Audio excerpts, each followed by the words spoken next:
Assalamualaikum warahmatullahi wabarakatuh. Kepada yang terhormat Paduka Yang Mulia Bapak Joko Widodo yang sejak tanggal 20 bulan 10 2014 dilantik menjadi presiden, adalah presiden terakhir sebagai kekaisaran presidentilnya Bung Karno.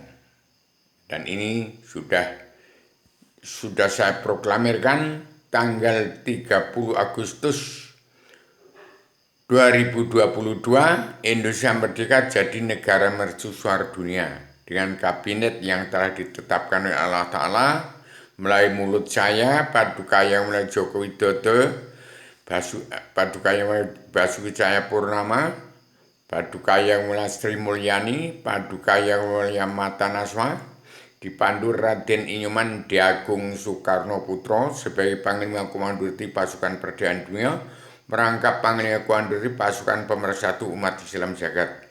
Hati-hati kalau sampai meleset dari apa yang saya katakan akan terjadi presidentilnya Bung Karno. Kita ingat sejarah dan agama dan peristiwa alam. Waktu presidentilnya Bung Karno timbulnya pemberontakan DITI Permesta, Angkatan Perang Ratu Adil, Jambek Simbolon Lubis dari barat. Kemudian dari timur ada Westerling, kemudian zaman Kahar Musakar timbul dari Sulawesi. Jadi Indonesia akan diapit oleh dua pemberontakan, nanti jangan sampai timbul lagi.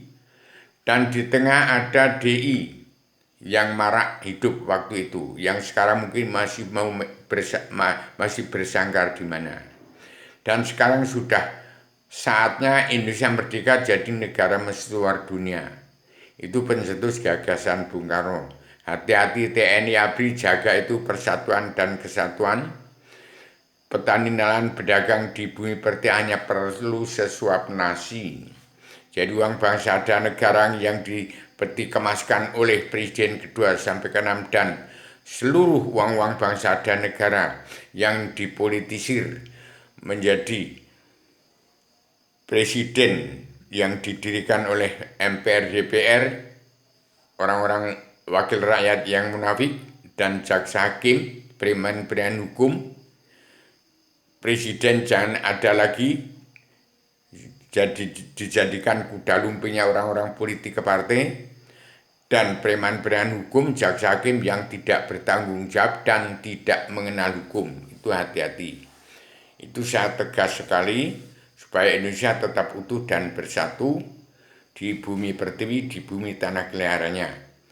Kemudian uang dari bos-bos narkoba yang dipeti kemaskan juga harus dikeluarkan itu. Jadi di kedua penguasa-penguasa dunia sekarang sebagai Firaun timbul kembali supaya menyelesaikan masalah ini damai dan bersatu, mengakui kesalahannya, minta ampun dari kejelekan diri kita, minta pertolongan dari keburukan amal-amal kita, minta perlindungan dari kejahatan perbuatan kita. Kembali ya, perdamaian dunia, perlombaan jadi ratu adilnya Indonesia yang berdamai dunia, pemutihan, pengampunan dosa yang terkandung dalam 7 garis besar haluan dunia yang disebut Pakem Dunia atau Surat Perintah 11 Maret.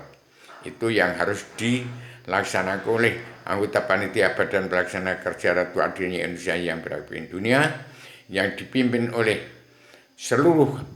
semua yang saya sebut tadi. Dan kabinet ke bawahnya dari Marga 3 Lampung Timur. Sudah saya sampaikan demikian. Ini akhir tahun, buka tahun kembali, tahun baru harus kita sambut.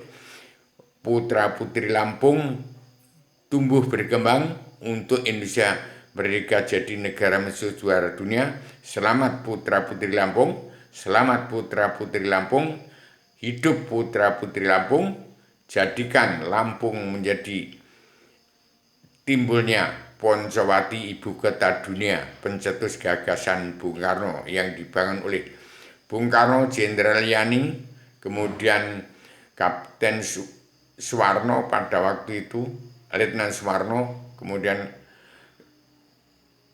Sersan Mayor Supri di Peleton Bata, kompi A, kompi B, kemudian yang badan pelaksana Pak Gito 7 bulan setelah meresmikan itu, Jenderal Yani terbunuh, sekarang menjadi patung di Poncowati. Laksanakan itu, jangan sampai meleset. Indonesia merdeka jadi mercusuar dunia pencetus gagasan Bung Karno. Begitu dulu, TNI ABRI jaga itu persatuan dan keutuhan Bumi Pertiwi. Assalamualaikum warahmatullahi wabarakatuh.